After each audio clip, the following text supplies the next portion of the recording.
tarde a todos e todas. Sejam bem-vindos a mais uma atividade do 10º CONESEF, Congresso Espírito Santense. E nós temos alguns avisos relativos ao Congresso. Hoje nós teremos a noite cultural a partir das 19 horas, lá no saguão do Centro de Educação Física, a partir das 19 horas.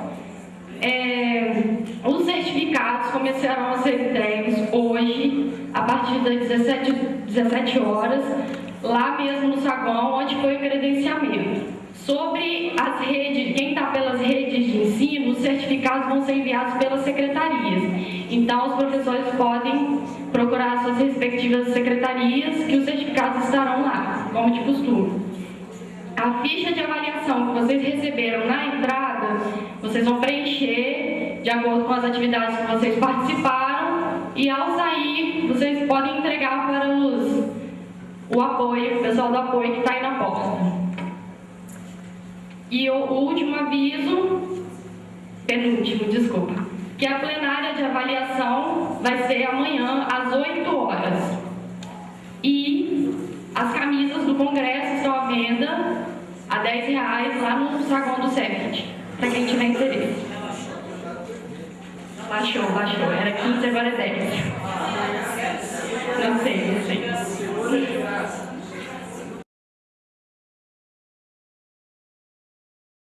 Então, daremos início à nossa programação com a apresentação de Samba de Gafieira, com Wagner Rangel e Cristina Correia.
Parabéns a Cris e o Wagner, obrigada.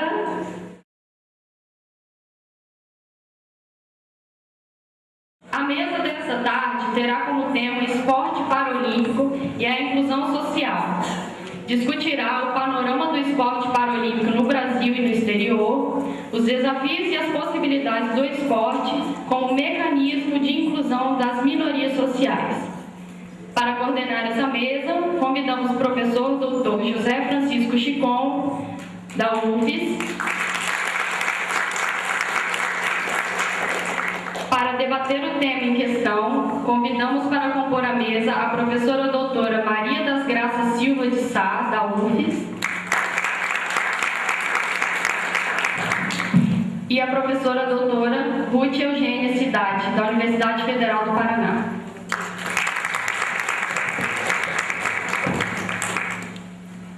Antes de eu dar início à mesa, eu queria convidar o professor Arthur para dar um recado, um aviso a respeito da Federação de Atletismo. Boa tarde a todos. Boa tarde. Obrigado, Chepon, por essa oportunidade. Bem, eu sou Arthur, presidente da Federação de Atletismo, e aproveito hoje aqui para informar que nas competições deste ano nós já abrimos todas as provas para os atletas com necessidades especiais participarem, as que nós temos no momento a capacidade de realizar. E já aconteceram esse ano algumas provas com participação de portadores de necessidades especiais. Vamos abrir então a mesa no 10º Congresso Espírito Santense de Educação Física, tema Mega Eventos Esportivos no Brasil, implicações para a prática pedagógica em educação física. Essa é a mesa 5, da qual vamos discutir o esporte paralímpico e inclusão social. Temos aqui como convidadas a professora Ruth Eugênia Cidade e a professora Maria das Graças Carvalho Silva de Sá, como palestrante. E queria dizer o seguinte, uma mesa dentro de um evento desse da educação física dificilmente tem acontecido, e é um tema que a gente precisa começar a conversar, A discussão sobre o esporte paralímpico, aqui nós temos um professor Otávio, do Centro de Educação Física, que tem discutido as Olimpíadas para os sujeitos não deficientes, e a possibilidade da gente abrir também a discussão agora para o esporte paralímpico e ver aí a precariedade, as dificuldades, é o momento então para a gente poder começar a fazer esse debate. Então vamos começar apresentando a professora Ruth Cidade.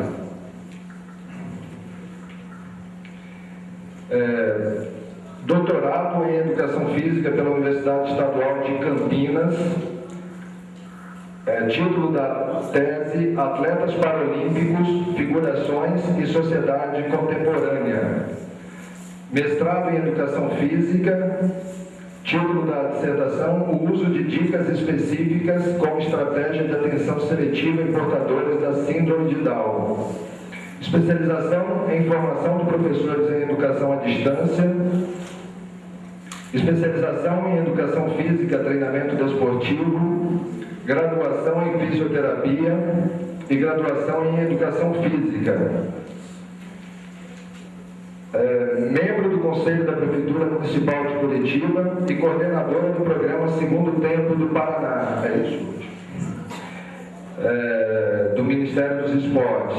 Tem experiências na área de educação física, com ênfase em atividade física e adaptação, atuando principalmente nos seguintes temas: atleta paralímpico, configuração mulher atleta.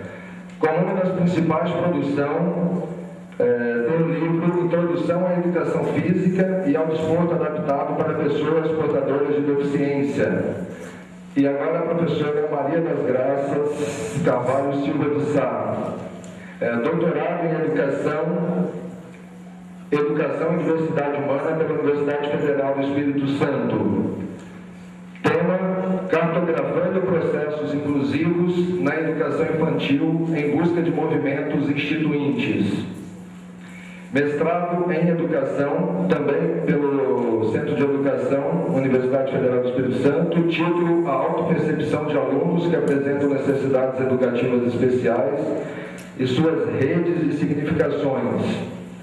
Especialização em Educação Física Escolar, graduação em Educação Física. Uma das suas principais produções é um livro que está sendo lançado agora, ela organizou junto com a professora Denise Meireles, do Centro de Educação. O livro está aqui presente, está sendo vendido aqui no prédio do teatro, com um título políticas, práticas pedagógicas e formação, dispositivos para escolarização de alunos com deficiência. Terminada a apresentação das professoras, eu agradeço a presença delas desde já, me sinto honrado, né, em participar dessa mesa com pessoas tão importantes assim para a área, que têm contribuído aí com a sua produção. Dividir essa mesa é muito legal. Passo a palavra então à professora Ruth Cidade para que ela apresente o trabalho. Não, é esse com fiozinho mesmo. Vou compartilhar. Não tem jeito de ficar sentado ali não, gente. Vou ficar aqui de pé, tá bom? Vocês estão me vendo? Mas vocês estão me ouvindo, né? Me ver tá meio complicado, embora eu tenha vindo de salto também. Então, eu agradeço o convite. Na verdade, me sinto bastante honrada de ter sido convidada para falar, né, de esporte paralímpico, daquilo que a gente tem feito e estudado, dividir um pouco isso com vocês. Realmente, como tem razão quando diz que são poucas as oportunidades que a gente tem de discutir. A gente pensa que daqui para frente isso vai ser mais comum, já que a gente está entrando numa década, né, como disse o professor na abertura, com bastante eventos importantes. Bom, gostaria de dizer um pouquinho, assim, já falou ali do currículo, parece uma coisa assim, bastante complicada, mas eu tive a oportunidade de participar da Paralimpíada de Atlanta e de Sydney como pesquisadora. Em Sydney foi que eu fiz a coleta de dados para minha pesquisa de doutorado. E eu gostaria de, no final, se eu conseguir vencer o tempo, aí, de mostrar um pouco sobre a Special Olympics, que eu também participei daí já dentro, na delegação, em 2007, que foi em Xangai. E que a Special Olympics é para quem tem déficit intelectual.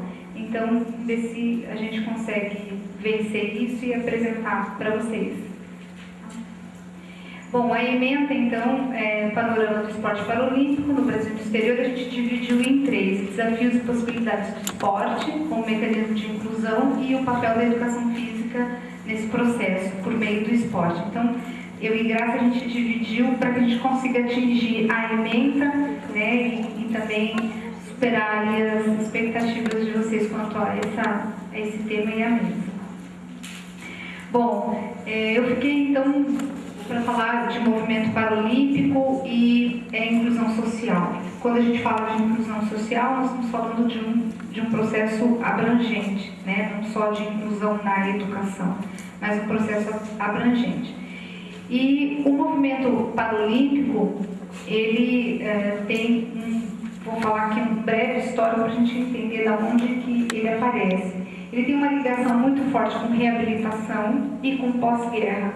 Tanto é que aparece, né, os registros que aparecem depois da Primeira Guerra Mundial e depois da Segunda Guerra Mundial. Então a gente tem aí um registro em 1918 de lesionados da Primeira Guerra, em 1932 de uma associação de golfistas de um só braço.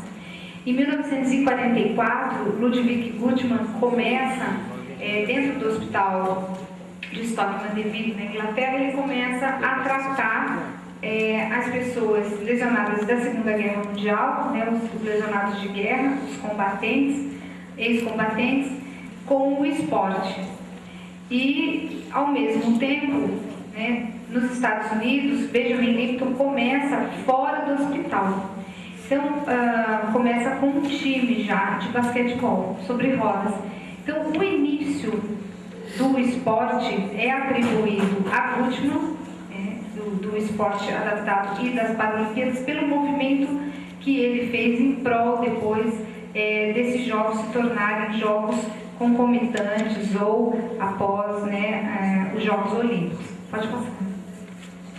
Então, as primeiras atividades dentro do hospital, né, foram arco e flecha, o tiro, tênis de mesa.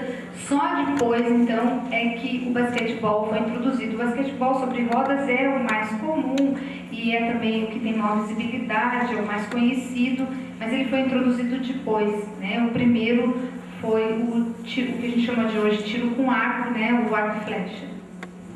Aí, da última, né, um médico fugido da guerra, alemão, né, que foi trazido para a Inglaterra, né, e que ficou nas Olimpíadas.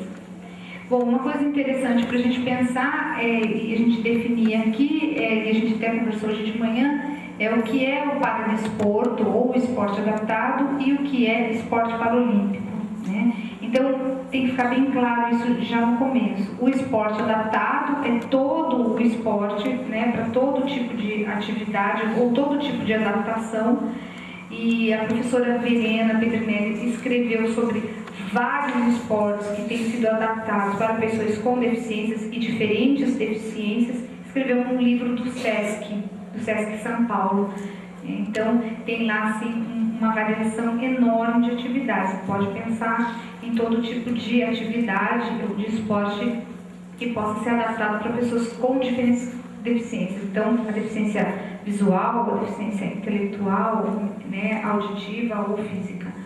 O esporte paralímpico não, está atrelado realmente ao sistema, né, ao sistema paralímpico. São 20 modalidades de verão e 6 modalidades de inverno.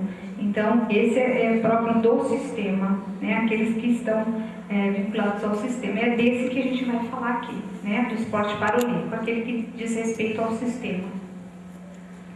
Bom, a partir então disso, 1948, nos Jogos Olímpicos de Verão, Guttmann resolveu fazer concomitante os Jogos de Stockmann-Deville. Até então, só para deficiente físico, porque o hospital era de reabilitação na deficiência física. Então, era só deficiente físico. Em 1952, esses jogos passam a acontecer anualmente. Eles acontecem até hoje anualmente, menos no ano de Paralimpíada, né? Ainda acontecem os Jogos de Stockmann-Deville. Bom, a criação dos Jogos Paralímpicos foi uma decisão que implicou em muito debate, muita conversa, muita negociação, e em 1960, então, Roma abarca os Jogos de Stockmann-Deville, né, após os Jogos Olímpicos de Roma, em 1960. Então, a primeira Paralimpíada, né, oficialmente acontece em 1960. E para abrir espaço para as pessoas com deficiência, enfim, havia uma conversa, né, muito forte em relação à atribuição e dar espaço e visibilidade, como se fosse uma situação do pós-guerra, de dar condições para essas pessoas que tinham voltado, né, lesionadas. Então, era preciso haver esse espaço. Outra coisa também que a gente tem a partir dos anos 50 e nos anos 60, um intenso movimento pelos direitos humanos, né, que data aí dos anos 50 e anos 60. Então, isso também dá visibilidade para o movimento. Então, por isso, em 1960, a gente tem como os primeiros Jogos Paralímpicos em Roma. Em 1976, durante os Jogos de Verão, foram incluídos, então, pela primeira vez, atletas com deficiências visuais. Os amputados, porque até então era só lesionado, lesão medular, não havia ainda os amputados, e os lesoutres, né, do francês, quer dizer, são as outras deficiências. Então, foi em 1976. Então, um exemplo de lesoutres, né, é o nanismo, né, por exemplo. Então,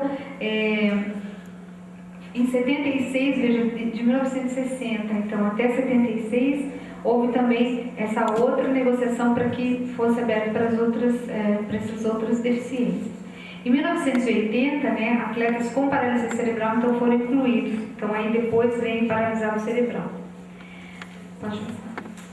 A palavra paralímpico, né, era originalmente um trocadilho de paraplégico com olímpico, mas depois, a palavra, ela representa para nós em paralelo, né? Ou seja, que corre junto, que vai junto, né? Que está ao lado, né? Que os dois existem lado a lado, o movimento olímpico e o movimento paralímpico. Mas ele foi usado por um atleta numa entrevista, né? E depois ressignificado, essa seria a palavra. As Paralimpíadas aqui, então, elas não tiveram os mesmos lugares de Olimpíada, nem sempre foi assim. Nem sempre foi assim. Elas aconteciam em outras localidades. Então, se desse certo, se o país, se a cidade abarcasse, tudo bem. Se não, não era necessariamente obrigatório. Não até Barcelona, né? Então, Tóquio, Tel Aviv, né, Alemanha, Heidelberg, Toronto, Heine, na Holanda, pode passar. Stockholm, Mandeville, Nova York. Esses jogos, veja, teve duas localidades, em 1984. Em 1984, as Olimpíadas foram em Los Angeles. E Stockholm, Mandeville fica na Inglaterra, fez a parte de deficiência física, foi feita na Inglaterra, e os Jogos para Deficientes Visuais foram feitos nos Estados Unidos. Então, foi dividido aí, porque a cidade não abarcou, já foi feito em cidades diferentes. Esse aqui é o exemplo, né, aqui de que nem sempre foi na mesma cidade. A partir de Seul, ela começa a acontecer sempre na mesma cidade. E agora, não existe mais, né, a possibilidade de uma cidade ser sede de Olimpíada sem ser de Paralimpíada. Não existe mais isso. Quando ele faz o projeto, ele já faz o projeto de Olímpico e Paralímpico, né? Então, aí, Barcelona, Atlanta, Sydney, Atenas e Pequim. A estrutura do Comitê Paralímpico Internacional, só para a gente ter uma ideia aqui, ela se estrutura com uma Associação Internacional de Esporte para Paralisado Cerebral, uma de esporte para cegos, uma federação para pessoas com deficiência intelectual, que está a terminologia antiga, que é uma geral, e a IVAS, que é a Federação Internacional de Esporte para Cadeirantes e Amputados, e além das federações, né? Então tem as federações independentes. Como é que se organiza o esporte, então, para pessoas com deficiência? Ela não se organiza por modalidade, mas por deficiência. A tendência é que as modalidades, quer dizer, o sistema, a estrutura passe a ser por federações, por esporte, assim como está colocado aqui. A gente já tem uma Organização Mundial de Vôlei, uma Organização Mundial de Vela, uma Organização Mundial de Hipismo. Então, a tendência é que vá se organizando por modalidade e não mais por deficiência. Nós estamos ainda nesse processo. Aqui o Comitê Paralímpico Brasileiro e esse misto de associação, confederação e federação, também sempre tendo como espelho, né, o que a gente chama a mãe internacional. Então a gente tem a Confederação Brasileira de Desporto para Cegos, né, a Confederação Brasileira de Deficiência Mental, a Associação Nacional de Desporto para Deficiente, a ANDE, no qual está alocado as pessoas, né, os atletas com paralisia cerebral. E aí a gente tem o vôlei paralímpico, o remo, o tênis, a cadeira de rodas, tênis de mesa, enfim. E eu queria falar para vocês aqui que na última linha eu coloquei atletismo, natação e esgrima ainda são esportes que a gente chama esporte CPB, quer dizer, são esportes que estão diretamente vinculados ao Comitê Paralímpico Brasileiro, porque ainda não estão com federação em nenhuma associação.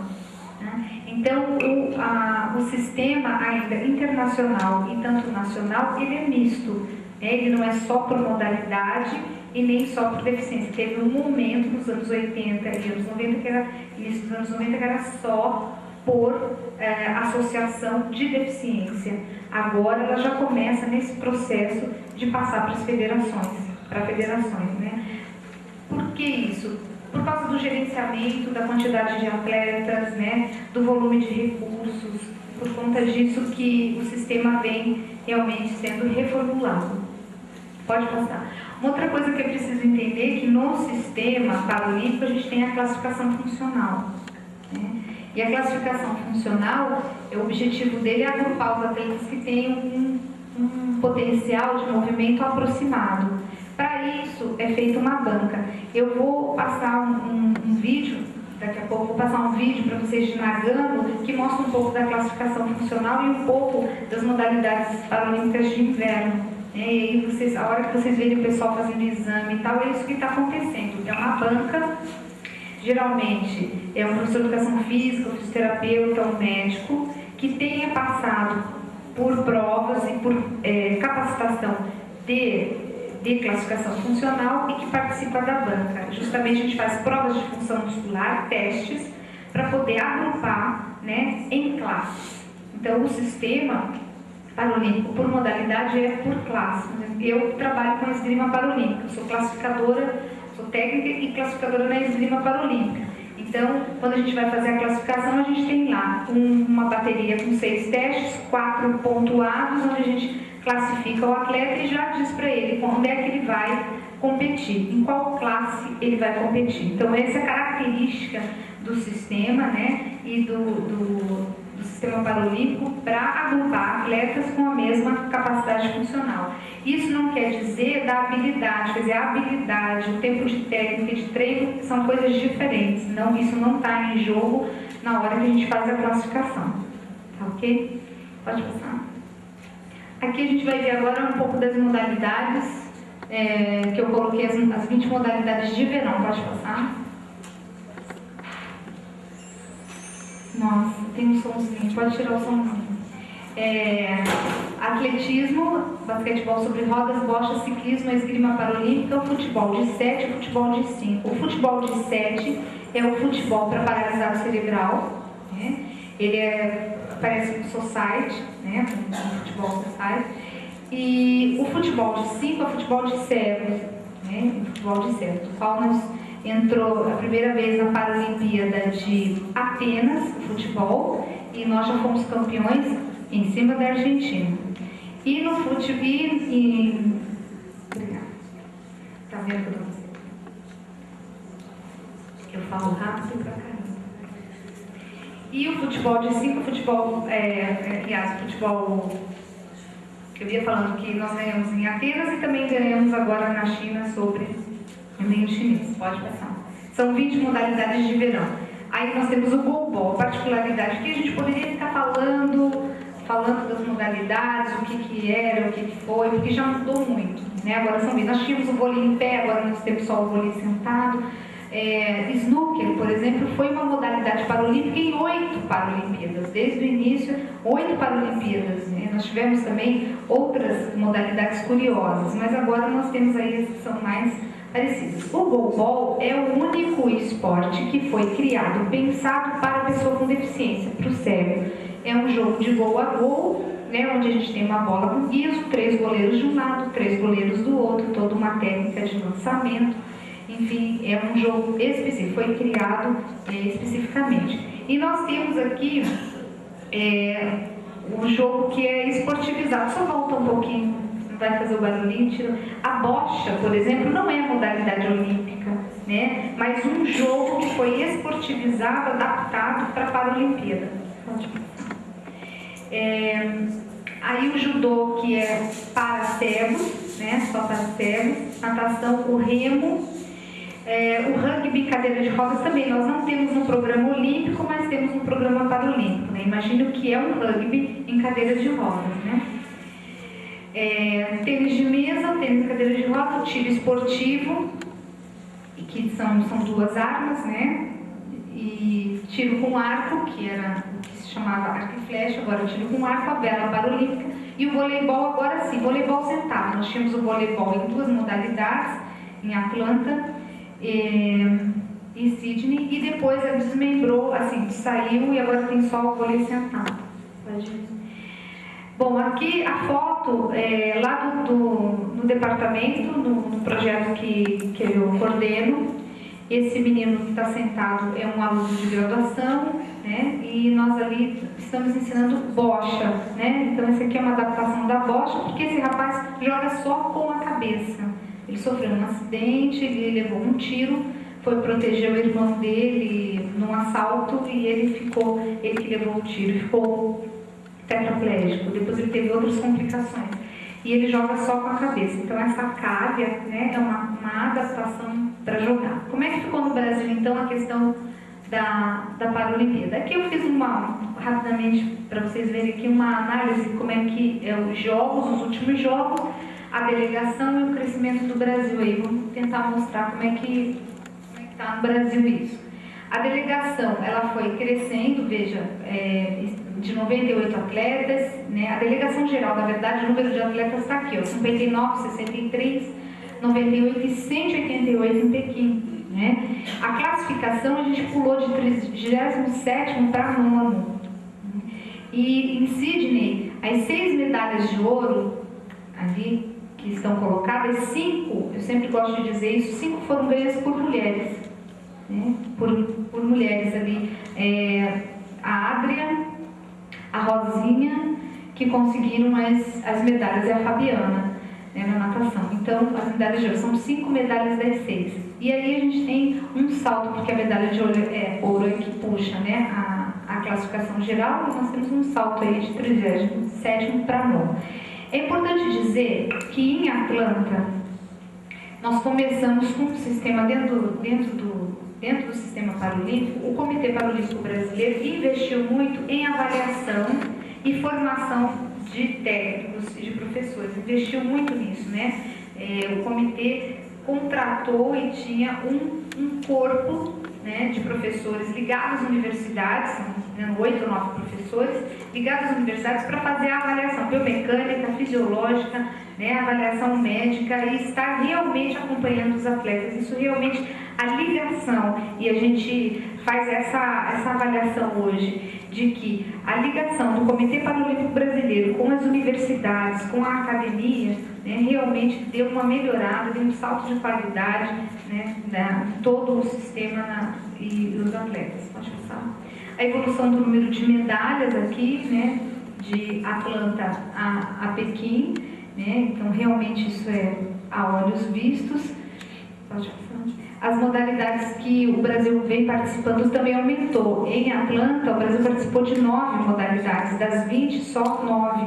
Né? E agora participou com 17 modalidades. Isso também demonstra um crescimento no Brasil em termos de participação, de oportunidade, né? E conquistar essas vagas internacionalmente, porque não é só aumentar, mas conquistar através dos mundiais, a participação em mundiais e outros campeonatos, para poder conquistar essas vagas nessas modalidades e estar apto a competir, né, nas Paralimpíadas. Pode passar. Então, quais são os desafios e possibilidades do esporte como mecanismo de inclusão das minorias sociais? É uma outra questão que está posta ali na ementa, né? Como é que a gente poderia estar trabalhando isso? Veja, o esporte paralímpico, vamos falar assim, a gente tem aí os clubes paralímpicos. Agora, no final do ano passado para cá, o Comitê Paralímpico Brasileiro abriu o edital para abertura de clubes paralímpicos, com vistas, mas tem o Projeto Ouro e tem o Clube Paralímpico, com vistas mesmo a 2016, né, de formação de atletas, né, então está investindo, fomentando esses clubes, né, para crianças e adolescentes possam realmente, não necessariamente elas vão chegar para a Paralímpica, algumas vão chegar, mas realmente, né, dar condições e também colocar em prática mesmo aquilo que o comitê tem a obrigação de fazer. O Comitê Paralímpico tem que investir 2% em esporte escolar, né? Tem que investir em esporte escolar, e não só no esporte de rendimento. Então ele tem que investir. Então isso também justifica, né, um investimento e aquilo que ele realmente tem que fazer. Os projetos sociais e a questão da deficiência, né? Eu trabalho no programa Segundo Tempo e foi por isso que eu entrei no programa Segundo Tempo, né? Fui convidada justamente para dar uma assessoria, para dar uma consultoria em relação à questão da deficiência no projeto social. Então, a gente tem essa preocupação com a questão da inclusão educacional. As crianças estão chegando também, estão na escola e por conta disso estão chegando no projeto social. Como é que o profissional da educação física está conseguindo trabalhar com isso, com a questão da deficiência dentro do projeto social? Então, também é uma possibilidade que nós estamos trabalhando, né? Com as crianças com deficiência na escola e no projeto social. O Clube Paralímpico e a Special Olympics, que não deixa de ser, primeiro, junto com a Paralimpíada, um sistema. A Special Olympics é a oportunidade de atividade e de esporte para crianças e adolescentes, aliás, para pessoas, não só adolescentes, porque a gente tem até pessoas bem mais velhas competindo, participando, que tem um déficit intelectual. Então, se de um lado a gente tem a Paralimpíada, que é para pessoas que têm deficiência física e visual, a gente tem também a Special Olympics, que é para pessoas com deficiência intelectual. Mas qual é a importância da Special Olympics dentro desse mega evento, né? A Paralimpíada é um evento para 4.000 atletas. Uma Olimpíada tem 10.000 atletas em média. A Paralimpíada, 4.000. É o teto da Paralimpíada, 4.000 atletas. Uma Special Olympics tem a participação de 7.500 atletas. Ou seja, é o segundo maior evento esportivo. Né? E pouco conhecido na nossa área, porque no Brasil nós não temos ainda a Special Olympics consolidada. Né? Nós estamos trabalhando para consolidar a Special Olympics no Brasil. Então, hoje ela está muito concentrada, ela já teve em 2005, 2006 e 2007, quando nós fomos a Xangai, concentrada em 5 estados, depois 7 estados. Hoje nós temos uma transição jurídica da Special Olympics no Brasil, passando de empresa para fundação, e por conta disso, nós estamos concentrados apenas em São Paulo. Né? Então, ainda a Special Olympics tem muito para crescer. Ela tem um sistema completamente diferente, né? É um outro sistema. A Paralimpíada, o sistema é de recorde e de afunilamento, enfim, e a Special Olympics não, ela é de maior participação, né? E as pessoas, para serem escolhidas para o Mundial, é sorteio, né? Então é um outro sistema, é por habilidade motora, não tem a classificação funcional, não se faz por habilidade motora, enfim, é um outro sistema, mas que também realmente é um evento muito bonito, muito grande, e ele tem essa outra filosofia. Aqui o programa Segundo Tempo é a questão da deficiência, como eu ia dizendo, né, que a gente tem trabalhado bastante. Nós temos no programa Segundo Tempo, como um projeto social, né, nós temos o núcleo que é só para pessoas com deficiência, e não precisa ser necessariamente deficiência física ou visual, só um tipo de deficiência, mas a gente tem também, como no caso que o professor Alexandre desenvolve na Universidade Federal de Pelotas, é um núcleo de pessoas com deficiência com diferentes deficiências que vão à universidade para praticar atividade física e esporte. Nós temos assim, e temos também um núcleo que a gente chama padrão, onde no programa Segundo Tempo, no núcleo convencional, é possível receber pessoas com deficiência, né, no ambiente com não deficiência. Então a gente tem os dois tipos, e no Ministério do Esporte existe o direcionamento e as diretrizes para quem tem núcleo só de pessoas com deficiência e quem tem núcleo padrão e que recebe pessoas com deficiência. Então, o projeto social. O clube, pode passar, o Clube Paralímpico, qual é o objetivo, né? Como eu já disse, no final do ano passado, o Comitê Paralímpico Brasileiro lançou o edital e inscrição para quem quiser ter o Clube Paralímpico, né? O objetivo é promover e apoiar ações que oportunizem o envolvimento e desenvolvimento das pessoas através da prática esportiva. Essa que é a base. Então, tem agora também, vai ter um campeonato, né, brasileiro de estudantes que sejam deficientes, né, que tenham algum tipo de deficiência, e vai ter o campeonato nacional também, escolar. Aqui é o nosso clube esportivo lá da universidade, uma parceria com uma outra universidade e 2 associações. Eles se intitularam REX, né? E eu fiquei sabendo só depois. E aqui a gente vê as crianças, funciona, agora a gente está começando a funcionar 2 vezes por semana, antes a gente funcionava só uma. A gente tem os meninos ali numa prática coletiva, e depois a gente tem aqui, coloquei a foto para mostrar que a gente também faz o manejo de cadeira de rodas. A gente não faz especialização precoce com eles, não tem uma modalidade específica. Eles passam por diferentes modalidades, práticas esportivas e atividades, né, para poderem conhecer seu próprio corpo e suas possibilidades dentro. Eles fazem natação, fazem um pouquinho de esgrima, um pouco de bocha, tudo de uma forma assim lúdica, né, e com brincadeiras. Pode passar. aqui para pensar o esporte adaptado e a inclusão social é uma coisa, porque a gente está falando de esporte para diferentes tipos de deficiência, né? E inclusão social é uma coisa para se pensar, e como o esporte paralímpico pode auxiliar na inclusão social, mesmo parecendo que é algo totalmente excludente e que leva a alto rendimento, como é o esporte paralímpico.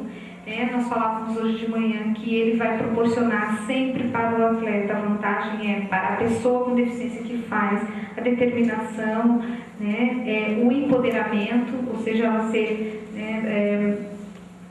dona, né, e poder decidir, resolver por si só. Vai também trabalhar as questões de independência e autonomia. Então, mesmo que seja dentro de um sistema que vai excluindo, que vai selecionando, né, no seu dia a dia, ela ganha competências para lidar com a sua inclusão, né, e para poder lidar com as várias facetas, outras situações que ela vive no seu dia a dia.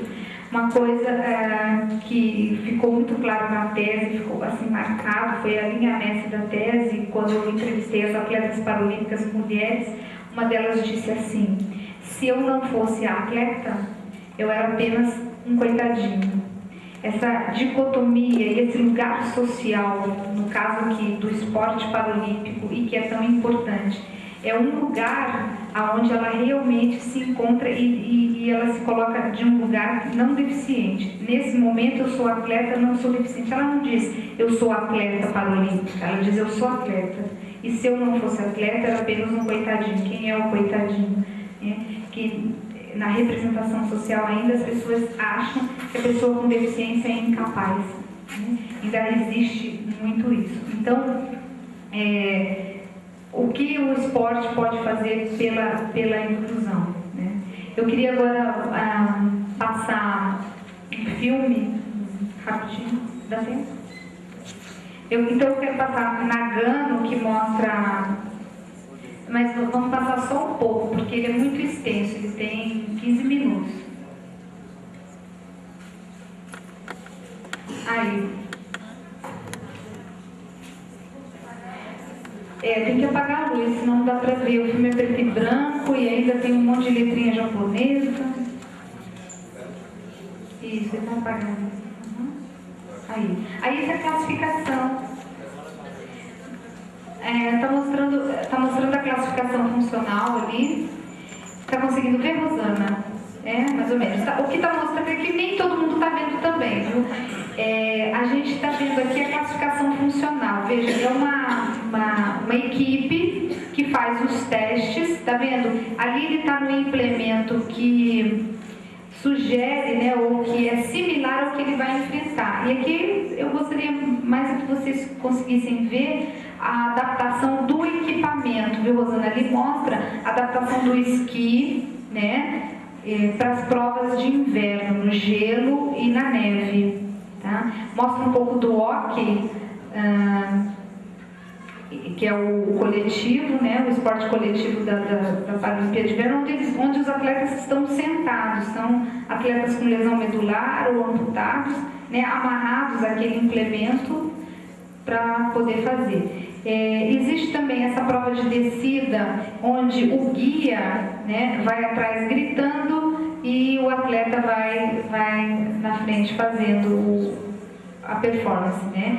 Tem também, ver se eles mostram um pouco ali. Então, assim como no atletismo, a gente tem a corrida com o guia, né? Então, também há essa prova. Aí ali também mostrando o implemento. Veja, por causa do nível da lesão, é que o implemento ele vai sendo modificado. O equipamento, né, tem essa sofisticação e essa adaptação conforme o nível de lesão. O atleta que está ali sentado, provavelmente ele é um atleta mais lesionado do que um atleta que tem um outro implemento e vai em pé. Tá? Então, eles vão realmente amarrados. Ou é a lesão medular ou é um amputado.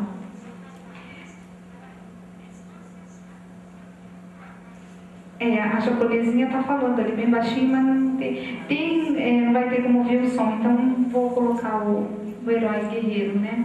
Deixa eu ver se tem mais alguma coisa, porque daí já dá para ver bem as plaquinhas. Aí, vamos passar agora Esse filme é bem bacana, dá pra ver assim, um monte de coisa. Aqui tem um amputado descendo, deixa eu só ver esse, ó, um amputado descendo, né, na prova de velocidade, certo? Isso. As provas de inverno acontecem também na Olimpíada de Inverno, então 15 dias depois a Paralimpíada de Inverno. Tá? Também é o mesmo esquema. A cada 2 anos a gente tem um mega evento. Então a gente tem, né, a Olimpíada, 2 anos depois a gente tem a Paralimpíada. Tá certo?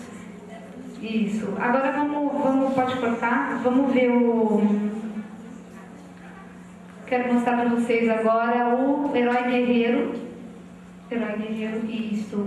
O Herói Guerreiro é um filme produzido pelo Comitê Paralímpico Brasileiro. Talvez muitos de vocês já tenham visto. Não dá para ir? Dá? Isso. Olha, eu acho que a gente não vai conseguir ouvir a música, o que eu acho muito bom, entendeu? Porque a letra é terrível, né? A letra é terrível. A letra fala de fé, vai que você vai conseguir, Deus vai te ajudar. Então, eu acho bem complicado isso, né? De colocar, assim, essa situação. Não deu? Então, vamos ver se a gente consegue ver Special Olympics.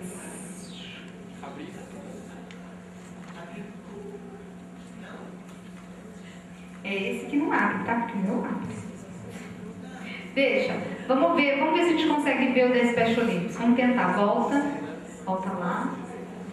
Vai precisar de outro programa para ver. Vamos voltar. Vamos ver se a gente consegue ver o da Special Olympics. O da Special Olympics é o seguinte, eu vou contando a história enquanto vocês vão vendo o filme. Esse é o Mundial que aconteceu em Dublin, na Irlanda, o Mundial de 2003. A gente não tem ainda o oficial do... É pena que... Esse era bom de vocês ouvirem a música, porque era do YouTube, né? E a Special Olympics ela foi criada nos Estados Unidos pela Fundação Kennedy, porque os Kennedy eram muito irmãos e uma das irmãs nasceu com deficiência intelectual. Então aí eles resolveram fazer uma vertente do esporte para quem tem déficit intelectual. O que eu quero chamar a atenção é o tamanho, né, do evento. A instituição Special Olympics, né, ela tem como padrinho Nelson Mandela, né, como pessoas que apoiam Arnold Schwarzenegger. E aí são pessoas com déficit intelectual, né, do mundo inteiro. Veja o tamanho. Essa é Eunice Kennedy, faleceu no início desse ano, e, né, irmão do John Kennedy, do Bob, né, toda a turma Kennedy. Ali um atleta falando, vai aparecer o Schwarzenegger, e aí o Mandela. E ele tem, assim, 200 programas no mundo, né? Então são praticamente 200 países que participam, né, desse evento. Ele tem uma filosofia, metas, ele tem um programa extenso, ele tem um programa que chama Saúde do Atleta, e assim como o Olímpico, ele tem também uma vertente educacional chamada Juventude e Escola, no qual se leva a pessoa a ser voluntária. E a filosofia é o conhecimento do déficit intelectual, a possibilidade que as pessoas com déficit intelectual têm para a prática esportiva e, né, o voluntariado. A Special Olympics, a base dela são três, né, o tripé, o voluntário, o atleta e a família, certo? E aí a Eunice, ela sempre falando, tem um filme chamado O Trapaceiro, que é um filme que está por aí nas locadoras, que fala da Special Olympics. Tem um filme também chamado Loretta Claiborne, que é a história de uma atleta famosa da Special Olympics, né, também, que mostra a história da Special Olympics. E aí vai mostrar agora, veja, em Xangai nós estávamos num estádio assim com 180 mil pessoas na abertura. E aqui os esportes. A Special Olympics é a única que tem autorização do COI para usar o termo Olympics. E vocês podem ver que os atletas que vão aparecer aí são de diferentes faixas etárias. É por habilidade motora, ou seja, a classificação para as baterias é por habilidade. Aqui vem um senhor, é lançado um tempo num sistema e as baterias, então, são feitas conforme, né, as possibilidades, elas são bem próximas. Ninguém vai competir com alguém que seja muito superior em tempo ou em performance. Sempre é feita a classificação para que seja mais justo o possível. Para vocês terem uma ideia, em Xangai nós tivemos 11 finais de 100 metros na natação. O que significa isso é que são 11 finais com performances, com habilidades motoras diferentes, né? Então nós tínhamos 8 atletas durante 11 vezes, né, fazendo as finais completamente diferente da Paralimpíada, que é uma final de 100 metros, uma final não. 11 finais de 100 metros na natação, por exemplo. Isso eu quis trazer, até conversei um pouco com a Graça e com o Chicon sobre isso, mas é para divulgar mesmo, para a gente perceber que no paradesporto, né, ou seja, no esporte para pessoa com deficiência, a gente não tem só Paralimpíada, né, como um grande evento. A gente não conhece, mas tem a Special Olympics, né, que nós estamos aí conhecendo. O movimento da Special Olympics no Brasil foi muito forte nos anos 80, né, Chicon? Anos 80 e início dos anos 90, depois nós tivemos um rompimento com a Special Olympics Internacional e voltamos com a Special Olympics no Brasil em 2005, que é essa nova fase que nós estamos vivendo agora. Era um movimento assim muito grande no Brasil, né? Que agora está restrito assim a São Paulo. Né? E aí a cerimônia de encerramento é muito interessante, porque a primeira semana, quando a gente chega para esses jogos, eles fazem o acolhimento cultural. Então, é uma semana de interação com a comunidade onde a gente está inserido.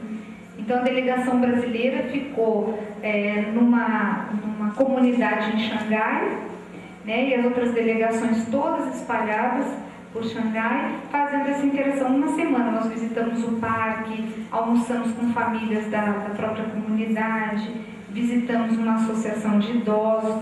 Todos os dias tinha uma atividade na comunidade de acolhimento cultural, para a gente conhecer um pouco da cultura, né, e interagir com eles. Né?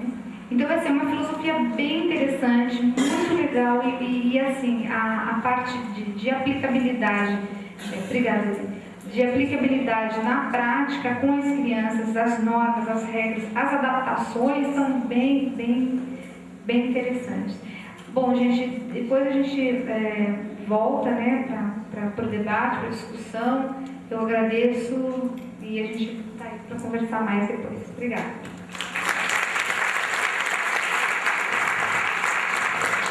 Queria agradecer a valorosa, né, apresentação da professora Ruth e convidar a professora Maria das Graças para fazer sua apresentação. Boa tarde a todos e todas, né? Enquanto a gente localiza a apresentação em si, eu queria reiterar o agradecimento por estar aqui e, mais do que nunca, assim, a felicidade de poder estar num evento que é histórico na educação física e podendo dialogar com colegas, né, que para mim são muito importantes na minha formação, com ex-colegas que muitas vezes a gente, em função da vida cotidiana, a gente não se encontra, com ex-alunos extremamente queridos que eu tenho visto aqui, enfim, eu vejo esse momento, mais um momento para a gente conversar com um pouquinho mais de objetividade sobre a questão do esporte adaptado como um todo, do que propriamente uma conferência, não que eu não acho que seja significativo nem representante da área uma conferência, mas essa possibilidade de a gente se reunir e pensar sobre a temática da educação inclusiva como um todo, com enfoque no esporte adaptado, é muito bom, né? E mais ou menos nessa perspectiva, que quando surge o convite, eu pensei em organizar a fala, ou seja, se a gente vem falando sobre a questão do esporte adaptado, eu pedi para passar, mas deixa. Como é que isso está posto aqui no nosso estado? Como é que isso vem se configurando, vem se instituindo com apesares sobre as políticas que estão presentes, né? E aí, a gente, aqui na universidade, está iniciando uma pesquisa, que eu tenho o apoio de duas acadêmicas, né, que é a Valene e a Zelinda, por sinal não estou vendo a Valene aqui, né? Mas, e aí a professora fazendo o ar da graça. Mas a ideia nossa é exatamente conhecer e mapear. E aí eu já inicialmente começo a pedir desculpas, porque nem todas as entidades se encontram representadas aqui, mas essa desculpa é associada de um convite. A gente está procurando vocês, a gente quer ouvir vocês. Então, assim, quem quiser e puder, que trabalha atualmente ou com paradesporto ou com esporte paralímpico, por isso que a gente deixa essa definição ainda em processo de organização, está aberto, porque a gente quer exatamente conhecer. A gente tem uma proximidade maior com Vitória e Vila Velha, mas ainda também Vitória e Vila Velha não conseguimos contactar todas as pessoas, mas a gente sabe que no interior e mesmo em Cariacica existem pessoas produzindo trabalhos muito interessantes nessa área e a gente gostaria de conhecer vocês. Então tá, vamos lá. Rapidamente, quer dizer, de que lugar eu me reporto para estar falando com vocês, né? Com certeza, pela apresentação que o Chicon fez, a minha formação acadêmica, ela sempre esteve atrelada à educação inclusiva, mas não com ênfase no esporte paralímpico. Mas aqueles e aquelas que me conhecem sabem que desde quando eu transitei pela ESFA, pela FAESA, pela Faculdade Salesiana, pela Faculdade Estácio de Sá, eu sempre, de alguma forma, queria aprender, eu queria conhecer, eu queria dialogar com as pessoas que vêm produzindo, né, o trabalho acerca do esporte adaptado aqui no Espírito Santo. Então, quando eu chego na universidade, mais precisamente no ano de 2009, depois que a gente se situa, a gente compreende que mais do que nunca, pode passar, Zelinda, é momento da gente atender uma provocação acadêmica que o Apolônio do Carmo nos fez já em 2002, ou seja, os profissionais envolvidos com a educação física adaptada necessitam produzir conhecimentos que tragam consequências e contribuam para modificar o contexto atual, social, em que vivem as pessoas com deficiência. As pessoas que me conhecem sabem que a gente vem tentando, mais do que nunca, sensibilizar, apresentar, né, essa temática, e não por uma questão caridosa, mas para que as pessoas reconheçam o direito de todos e todas serem cidadãos, né? Conhecer suas limitações, suas potencialidades, e nessa perspectiva a gente desenvolveu uma pesquisa que tem hoje, né, o foco de conhecer e discutir qual é a política de desenvolvimento do esporte adaptado que vigora no Estado do Espírito Santo. Se ela atende, se ela não atende, se ela existe de fato de direito, ou se são políticas que apontam para vários lados, isso a gente quer conhecer. E a gente quer se colocar, né, como mais um parceiro para, quem sabe, ajudar a pensar, ajudar a ressignificar, ajudar a propor alternativas que cada vez mais solidifiquem, porque acredito que esse é o nosso papel na universidade. Vamos lá.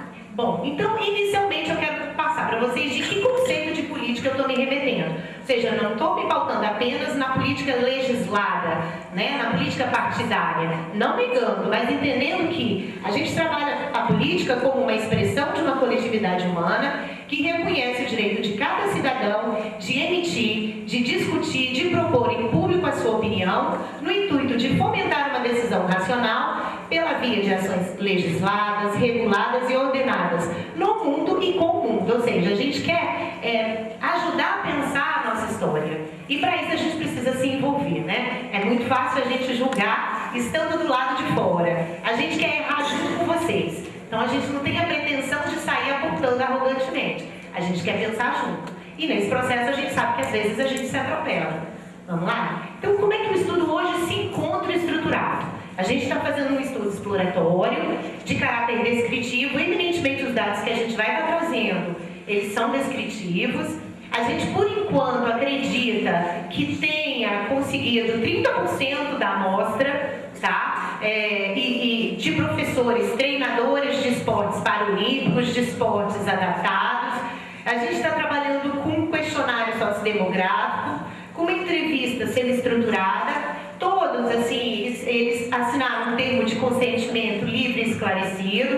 Para quem ainda não sabe o que é isso, a gente esclarece os termos dessa pesquisa, orienta o que a gente vai fazer, como é que a gente vai trabalhar com os dados. A partir do momento que a pessoa se mostra esclarecida sobre essa metodologia, ela nos autoriza, não que a gente vai identificar os sujeitos, mas trabalhar com os seus dados. Nos próximos dias, enfim, até mais à frente a gente vai explicar por quê. Eu acho que o primeiro passo que a gente tem que fazer é conhecer, né? Porque se a gente quer falar de formação de currículo, a gente precisa entender como é que o cenário se configura.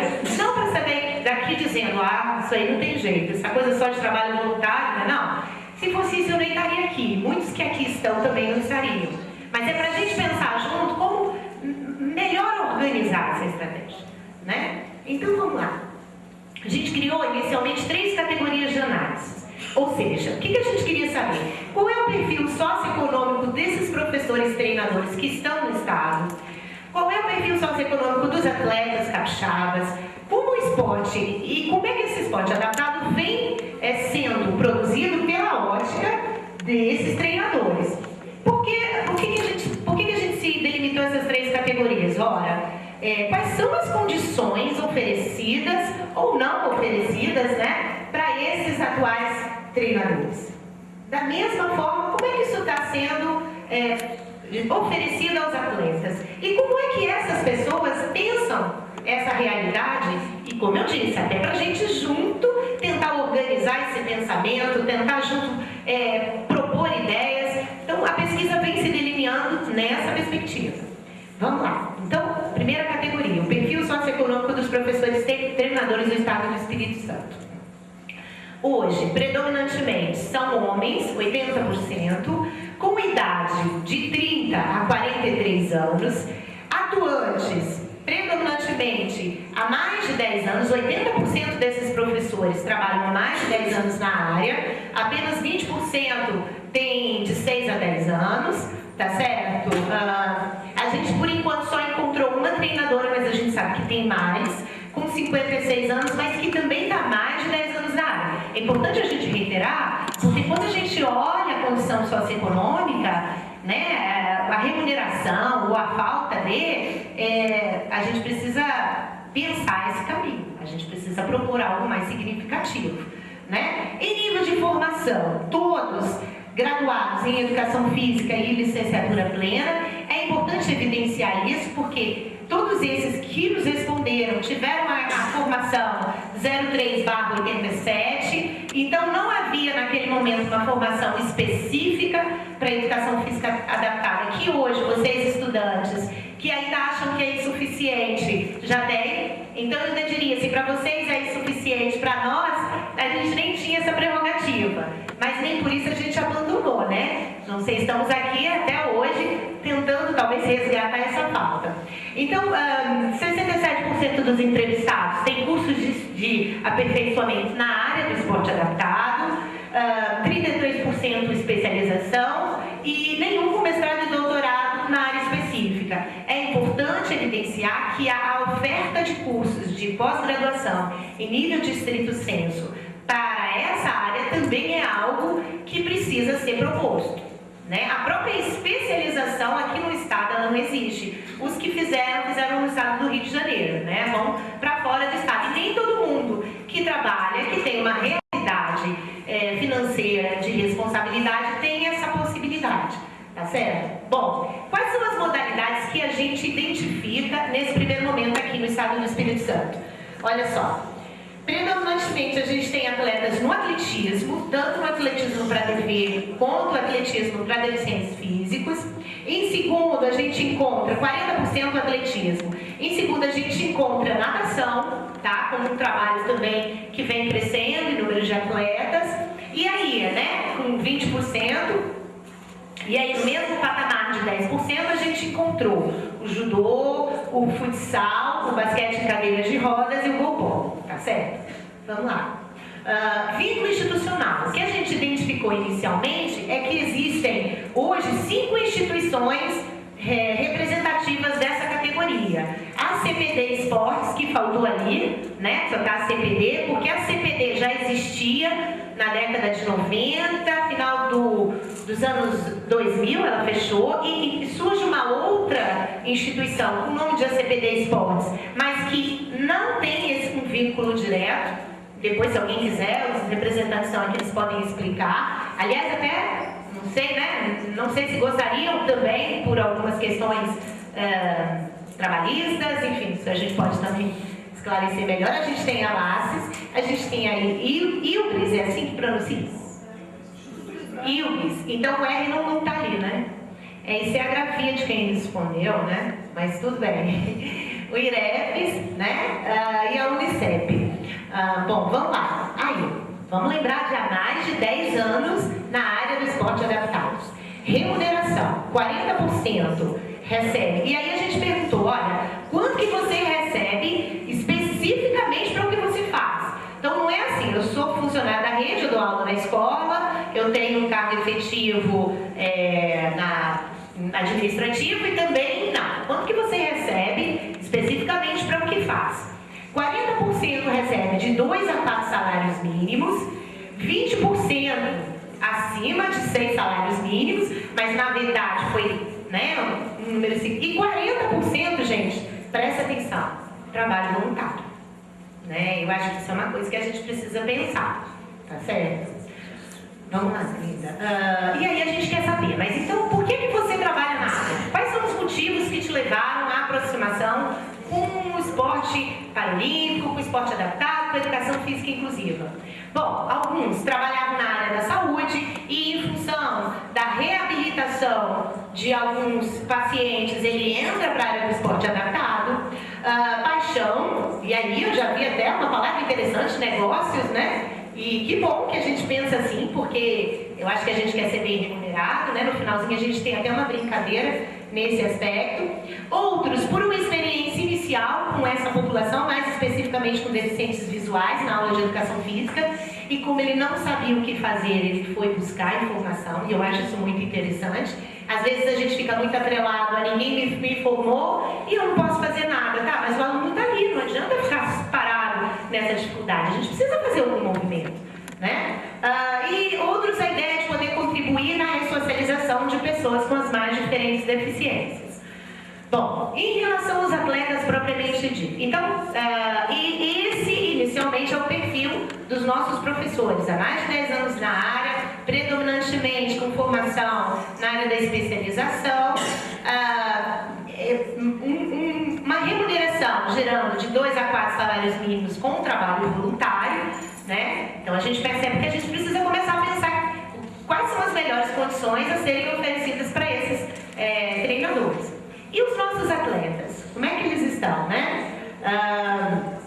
Hoje eu consegui mapear em torno de 100 atletas nessas modalidades que a gente apresentou, predominantemente do sexo masculino. Uma hipótese que a gente levanta para essa predominância é que também há uma proteção familiar muito grande em relação ao seu ente e há uma preocupação de como é que vai ser, como é que ele vai ficar sozinho, vai se envolver com outras pessoas. Então a gente precisa pensar também campanhas, não só que divulguem o esporte no sentido da adesão, mas a conscientização da importância desse espaço até como um lugar de autonomia desses sujeitos, né? Até o contrário do que muitas vezes a família pensa. A idade oscilando em torno de 20 a 40 anos, e hoje a gente identifica os trabalhos na área da deficiência física, da deficiência visual e da deficiência intelectual, né? Predominantemente as duas primeiras deficiências. Condição socioeconômica dessa população, de classe média para classe média baixa, tá certo? E aí, quando a gente vai avaliar quais são as condições concretas oferecidas a esses atletas, inicialmente, se a gente olhar como é que dados estatísticos, a gente precisa olhar com carinho. Eu sempre falo isso para os meus alunos. Quando você olha assim a pizza, nossa, olha que 75% tem Bolsa Atleta Nacional. E rapidamente, para quem não sabe, hoje o governo federal, eu botei ali, mas o slide não salvou. Eu estou aprendendo ainda a mexer com esse tipo de tecnologia, mas vou superar essa minha limitação. é uma lei, e me ajuda que eu esqueci, lei 8.000, alguém lembra? Tem problema. Essa lei ela foi assinada pelo governo estadual no ano passado, mas ela foi efetivada esse ano, em março, hoje de manhã estava até confirmando isso, e ela dá uma bolsa de R$500 para o atleta em nível estudantil, e aí me ajuda se eu falar alguma besteira, por favor, R$1.500 para o atleta em nível nacional e R$2.000 para o atleta em nível internacional. Mas para que ele receba, ele precisa atingir determinados índices, estar em ranking. Só que como é que a gente chega lá se a gente não tiver estrutura para chegar? E mais do que isso, são 100 atletas que a gente mapeou. Vamos somar 9, no gráfico, o primeiro númerozinho é o número de atletas que a gente encontrou. Depois vem o percentual. 9 atletas com bolsa atleta nacional, um atleta com, sem bolsa, aliás, peraí, perdi. Vamos lá, bolsa atleta estudantil, a gente achou um atleta, a gente achou 2 atletas com bolsa atleta internacional, não é isso? E 9 atletas com bolsa atleta nacional. Então, uma média de 11, 12, se eu sei contar, não é isso? Só que a gente tem 100. Então, e os outros 88? Né? E aí, como é que eles, se eles tiverem interesse em se desenvolver, como é que eles se desenvolvem se a gente volta e vê que a condição socioeconômica deles é de classe média, sendo muito boazinha, e classe média baixa? Então, são mais desafios que a gente se propõe a ajudar a pensar. Vamos lá, Zelinda. São pessoas que vêm treinando periodicamente, olha só, de 40% treina 6 vezes a semana, e os outros 20% treinam 5, 2 vezes e até 3 vezes por semana. Então, são pessoas que têm tentado se dedicar, pelo menos em nível de tempo, ao que estão fazendo, né? E aí eu queria pedir licença a vocês para apresentar assim, não todos, já peço desculpa mais uma vez, mas aqueles que a gente conseguiu identificar num primeiro momento. Quem são esses atletas paralímpicos que a gente poderia dizer de ponta aqui no estado? Vamos lá. Bom, o primeiro atleta, não em ordem de hierárquica, mas assim, eu fui recebendo, por isso que eu quero fotos. Quem puder enviar para mim, quem são os atletas, porque eu acho que esse é um momento muito interessante. Hoje a gente estava falando de pertencimento, e eu acho que isso também faz parte, né? Da gente apresentar, da gente reconhecer, e por isso que eu peço desculpas àqueles que eu não estou apresentando, mas é porque eu não tenho. E assim, uma pessoa muito querida, sem a menor demagogia, que é o Daniel Mendes, né? Ele como pessoa, ele é uma pessoa, um exemplo de vida, independente do que aconteceu com ele. Super bem-humorado, vive contando piadas, né? Sobre a vida dele, não sobre a vida apenas da deficiência. Uma pessoa muito querida. Daniel, rapidamente, hoje ele está na categoria DV, B1, CEP total, né? Ele está no atletismo na classe T11 e ele é atleta da Seleção Brasileira Paralímpica. Na última Olimpíada de Pequim, ele ficou em 4º lugar, nos 200 e nos 400 metros. Nos 3? Ai, eu pensei que fosse 2. Então, ficou em 4º lugar, nos 100, no 200 e nos 400. E uma dessas modalidades, a gente não vai entrar no mérito, ele quase chegou lá, né? Mas ele vai chegar, a gente sabe disso. Vamos lá. O outro também que nossa, eu adoro, aliás, assim, e o que é legal, quem me conhece sabe disso, que não é demagogia. Eu gosto muito dessas pessoas, são pessoas muito queridas, né? Denilson, é uma pena que ele não esteja aqui, também é um exemplo de pessoa aqui no estado. Ele está na categoria F34. O tempo nosso é pequeno, a Ruth falou minimamente sobre classificação funcional. Cada modalidade, para que ela seja o mais democrática possível, ela cria uma classificação a partir da limitação funcional, poderíamos dizer assim, né? E a Ruth, nesse ponto, ela é muito mais competente do que eu, a gente pode conversar. E aí, no caso do Denilson, para o atletismo, F de field, é isso, professor Cláudio, né? Então, ele é PC, paralisado cerebral. E ele participou da Paralimpíada de Atlanta em 1996. A gente tem o Marco Aurélio, que eu vivo chamando ele de Marcos Vinícius. Ele é da natação, da classe S de swim em inglês, né, professor Léo? Ele é S6. Atualmente ele é atleta da Seleção Brasileira Paralímpica de Natação, também uma pessoa super querida, né? Aí eu não consegui fechar, mas eu estou falando do Adalberto Rodrigues, ele, dos que estão à frente, né? Eu ia dizer dos que estão sentados, ainda bem que eu me reportei. Dos que estão à frente, ele é o primeiro da esquerda, não o que está atrás. Zelinas, bota o mouse, faz favor. Isso, esse. Também, assim, é uma pessoa muito querida, pode passar. Ele foi o percussor, né, do esporte adaptado aqui no estado do Espírito Santo. A gente tem a Valquilene Lanes da Ramari, ela é classificada como B1 no goalball. Ela representa hoje a Unicef, ela representou o Brasil na seleção paralímpica de goalball em Atenas. A gente sabe que tem mais uma outrazinha da Unicef, mas eu ainda não consegui captar o nome dela. A gente teria muito mais. Eu não poderia deixar de falar do Ernesto Epifânio Mendonça, também um querido ex-aluno. Ernesto hoje ele está se formando em Educação Física no bacharelado.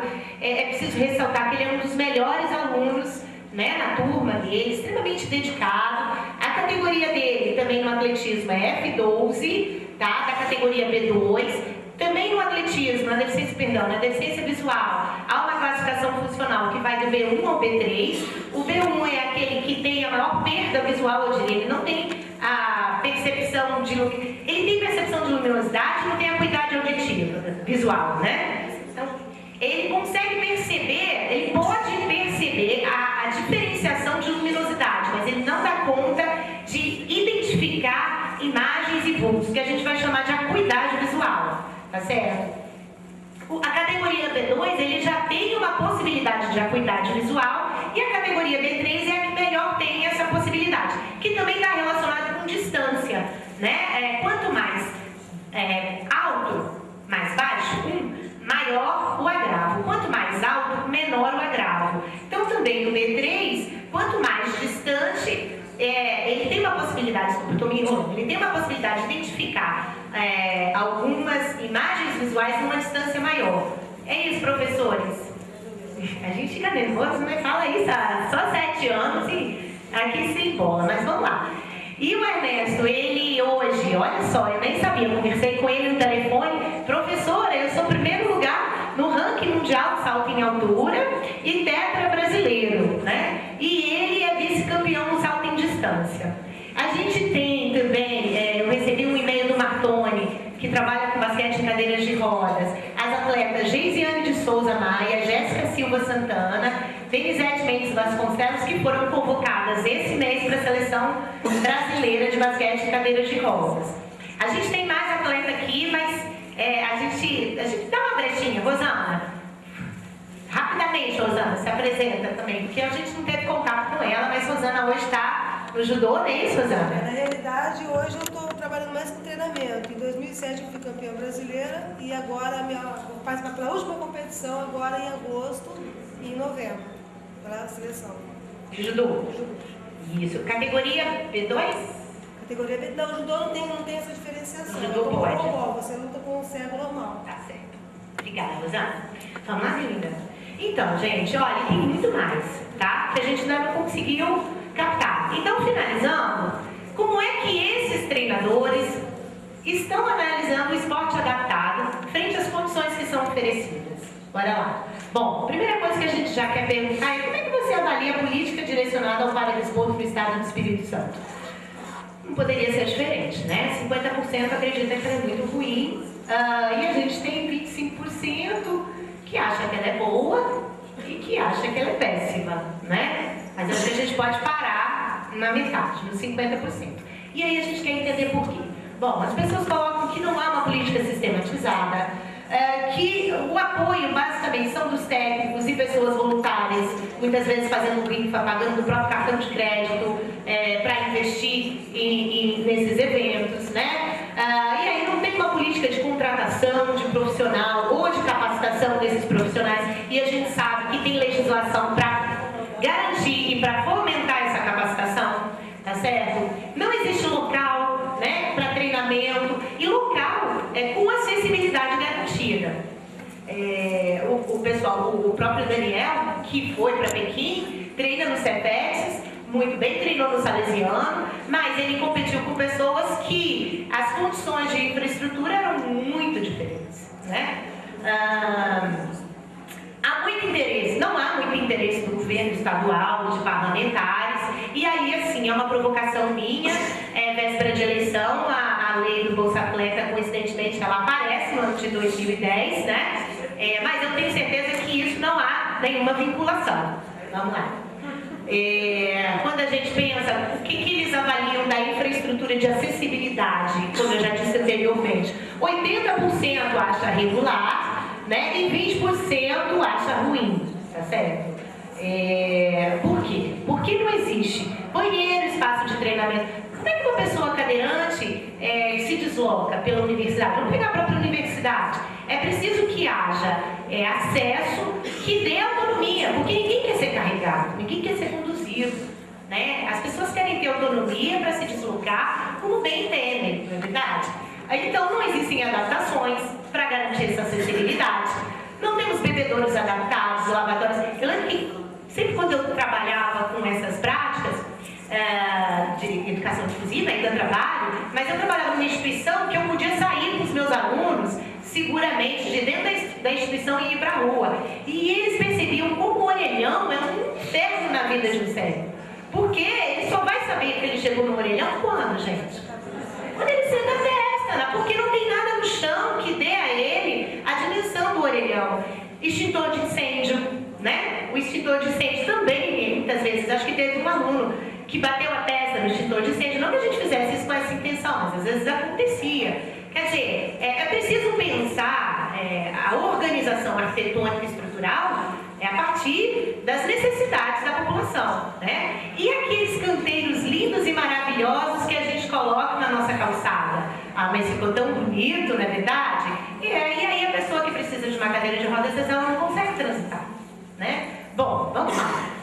A questão do sanitário, outra coisa que é interessantíssima, e a gente está falando e falando da nossa casa, universidade. Gente, não é qualquer rampa, não adianta ter só uma rampa. Às vezes a rampa vira uma arma, porque ela é tão inclinada que o sujeito cai de costas. Então, se a lesão dele era na lombar, ela pode virar no cervical, e aí de paraplégico ele vira um tetraplégico. É lógico que eu estou exagerando, mas é verdade. Não, nem termino, eu uso menos tempo. Obrigada. Vamos lá. E aí, eu chamo a atenção de vocês, porque com a nova resolução, essa eu anotei, né? De 4 de outubro de 2009, foi instituído as diretrizes operacionais para o chamado AEM. O que isso tem a ver com tudo que a gente está falando? Bom, para mim tem lógica, porque a partir de agora, vamos ler, depois a gente discute. Olha só, artigo 1º dessa resolução. Os sistemas de ensino devem matricular os alunos com deficiência, transtornos globais de desenvolvimento, e aí a gente envolve autismo, síndromes, né? Altas habilidades, superdotação nas classes comuns do ensino regular e no atendimento educacional especializado. Presta atenção nesse parágrafo único e eu vou explicar por quê. O financiamento da matrícula no atendimento educacional especializado é condicionamento à matrícula no ensino regular da rede pública, conforme o registro dos centros escolares do MEC e NEP do ano anterior. Ou seja, agora, para que as instituições especiais recebam subsídios para aquele aluno, ele precisa estar matriculado na escola regular. Essa é a condição. Isso significa que se vocês ainda não receberam esses alunos, é bem provável que amanhã eles estejam lá. E ainda bem, tá? Eu acho que é uma outra discussão, mas eu acho que tem que estar. A gente tem que entender que todo mundo quer ter um direito a uma escola pública digna e de qualidade. A gente precisa discutir quais são as condições. E eu estou me propondo aqui, conhecer a política para pensar junto. Então esses alunos vão estar lá. E não sei se o esporte adaptado ou as atividades paradesportivas são as únicas possibilidades, mas são uma ferramenta extremamente interessante para essas pessoas. E não só para elas, porque como a Ruth mesmo disse, o Gobol, quando você coloca, estávamos conversando isso, o seu aluno vidente para vedar seus olhos e aprender a jogar pelo estímulo auditivo, ele vai perceber que as conversas paralelas são extremamente prejudiciais a essas pessoas. E ele vai começar a entender que aquela conversinha que eu estou fazendo aqui do lado, ingênua, ela pode ser ingênua para você, mas ela pode estar atrapalhando outra pessoa. E aí a gente pode trabalhar conceitos de cidadania, de ética, de respeito ao outro. Então eu penso que essas práticas, elas não são só necessárias para esses alunos, mas principalmente para a gente, quando a gente quer trabalhar a questão de formação humana. Vamos lá. E aí quando a gente pergunta, só mais uns 3 slides eu acho, quando a gente pergunta como é que vocês estão vendo a adesão para a prática do paradesporto no estado do Espírito Santo? A grande maioria, 60% acha que ela é extremamente regular, 20% acha que ela é boa e 20% acha que ela é ruim. E a gente foi entender por quê. Bom, adesão, para quem por acaso não entendeu, quer dizer, os atletas estão indo, as pessoas estão buscando as práticas paradesportivas ou paralímpicas. Não há uma política, né? Não há patrocínio para desenvolvimento dessa prática, há pouco apoio da família, pouca divulgação dos espaços que trabalham com esses indivíduos. Transporte, gente, como é que essas pessoas se deslocam? Hoje a gente tem o Mão na Roda e o Porta a Porta, que tem sido uma interessante ferramenta para que as pessoas se desloquem. Uma vez eu estava conversando com o Adalberto, ele dizia, o pessoal do basquete em cadeira de rodas, e eles têm a cadeira deles, mais a cadeira específica para o jogo, que ela é diferenciada. Então você imagina, eles andavam quase, desculpe a grosseria, mas como é que a gente fala de burro em... como é que é? Ai, me ajuda, gente. Isso, né? Todo mundo dentro de uma Kombi com as cadeiras amontoadas e às vezes aquele que morava longe era o último, então demorava horrores para chegar em casa. Quer dizer, o transporte, o pessoal que vai viajar ficam tão felizes ganhando a passagem de avião, mas como é que entra no avião? Como é que sai do avião? Né? São detalhes, mas que são importantes serem pensados, né? Agora já tem elevador, né? Ou não? Não, então. Pois é. Então a gente tem muita coisa para discutir, né? A nossa formação, e aí mais uma vez a gente se coloca na contribuição de pensar a formação desses profissionais, federação com problemas jurídicos, problemas de federação, a falta de incentivo, a inexistência das competições. Eu me lembro bem também do Adalberto, o Adalberto Rodrigues chegou a ser o terceiro no tênis aqui no estado, mas o ranking ele era proporcional ao número de competições que participava. E como ele não tinha apoio para participar de competição, ele não conseguia se manter no ranking, né? Um grupo que pensa, eu me perdi, né? Inexistência de comissão ou junta que trate dos assuntos referentes ao paradesporto, tanto no âmbito municipal quanto no âmbito estadual. Gente, aquela teoria de que farinha pouca, meu pirão é primeiro, é muito perigosa. Porque hoje eu como pirão, mas amanhã a gente pode não ter nem a farinha. E eu não quero comer pirão, eu quero comer muqueca de babete com camarão. E a gente precisa pensar isso. Isso é muito sério. Para mim, isso é o ponto inicial da nossa conversa, né? Vamos lá. Como é que as pessoas estão vendo a mídia? Qual é o papel da mídia nessa discussão? 40% acha que ela é péssima, 20% acha que ela é regular, 20% acha que ela é boa e 20% acha que ela é ruim. Tá certo? E por quê? Porque ela valoriza, alguns disseram que ela valoriza mais uma modalidade do que outra, e aí a mídia vai trabalhar em cima de resultados, então eles vão privilegiar aquelas modalidades que vêm apresentando resultados, mas se aquelas que estão querendo iniciar não tiverem incentivo, elas não arrumam resultado, então aquela coisa do ovo e da galinha, né? E nem sempre os eventos que existem, eles são divulgados, tá certo? E o último, eu acho, né? E aí, como é que os professores avaliam os seus próprios trabalhos, os nossos trabalhos? Tá certo? Aí a gente viu que deu uma certa... mas acho que bateu. 33% acha o trabalho muito bom, 17% acha bom, regular, ruim e 16% acha péssimo. Vamos tentar entender isso. O que eles acham? Que falta o conhecimento especial acerca do treinamento. Geralmente as pessoas fazem um trabalho que para eles é considerado um trabalho heróico, porque eles partem de nada e conseguem alguma coisa. E aí a fala do outro professor, que o profissional que atua com paradesporto no Espírito Santo é um sujeito que merece todo o reconhecimento da classe, pois só um apaixonado pelo esporte, pela vida, consegue permanecer realizando esse trabalho. E aí, finalizando, né, quais seriam as contribuições iniciais desse estudo? Que olhar que eu hoje apresento? Eu acho que a gente precisa trabalhar com todas as diferenças de interesses e de configurações numa construção coletiva, tá? De políticas de médio a longo prazo que promovam o paradesporto, o esporte paralímpico capixaba, como uma das ferramentas que pode promover a inclusão das pessoas com deficiência. E aí eu volto ao entendimento de política, quer dizer, dizer, um trabalho representativo e coletivo. E para finalizar, engraçado, né? Eu adoro música, acho que todo mundo gosta, mas assim, eu estava fazendo isso e essa música ficou batendo um pouco na minha cabeça. Quer dizer, ao pensar nessas políticas, com ações pontuais, éticas, responsáveis, que favoreçam a prática e a adesão do esporte adaptado no estado do Espírito Santo, no âmbito atitudinal, a gente precisa se sensibilizar cada vez mais a sociedade para a diversidade humana, né? Estrutural, a gente sabe que os desafios são grandes, e de formação de professores, que não perca de vista o compromisso com a dignidade humana. Como eu disse, essas pessoas querem autonomia, elas não querem ser tuteladas, né? E aí, aquela música do Titãs, acho que é comida, né? E aí, só para terminar, acho que a gente não quer só comida, a gente quer a vida como a vida quer. Ou seja, não adianta a gente trabalhar na perspectiva de agora eu conseguir a verba, porque isso amanhã pode não acontecer e a gente não trabalha na unidade de um projeto político aqui no Estado. E isso, na minha opinião, a gente precisa produzir junto e, mais uma vez, a universidade se coloca à disposição para ajudar a pensar, né? Se a gente tivesse a solução, a gente estava vendendo e eu diria que ganhando muito dinheiro, né? Mas, enfim, muito obrigada, tá bom? Desculpa as brincadeiras.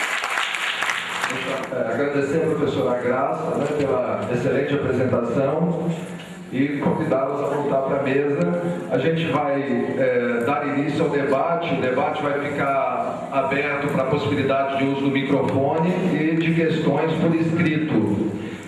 Mas antes de iniciar com as questões, eu gostaria de resgatar algumas coisas que eu deixei de fazer, na verdade, recuperar. A professora Graça, para quem não conhece, ela foi contratada, é professora efetiva do Centro de Educação Física, entrou em 2009, né? E hoje é coordenadora do Laboratório de Educação Física Adaptada, junto comigo, e herança também de uma pessoa que eu gostaria de trazer aqui o nome de novo, né? O professor Sidney Carvalho de Rosadas, né? Que aposentou na universidade, mas continua na área, atuando na FABAV, né? E está sempre presente quando possível. E também registrar que a professora Graça é coordenadora atualmente do GTT, Inclusão e Diferença no Colégio Brasileiro de Ciência e de Esporte. Então, nós estamos aí, de alguma forma, representado a nível nacional por meio da professora Graça. Eu pertenço ao comitê científico, a professora Ruth pertence ao comitê científico.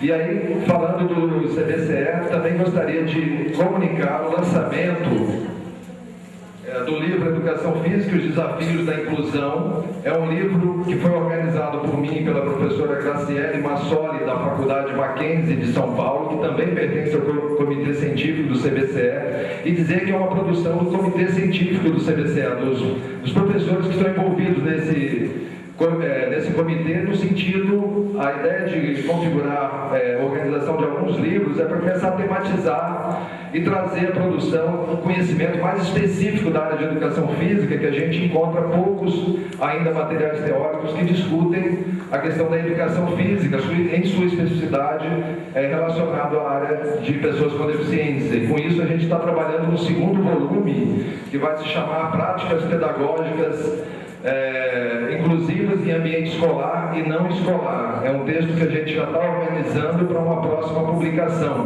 com o interesse de começar a socializar esse conhecimento, né? E aí buscando colegas, parceiros que tenham escrito sobre o assunto nos diferentes estados no Brasil.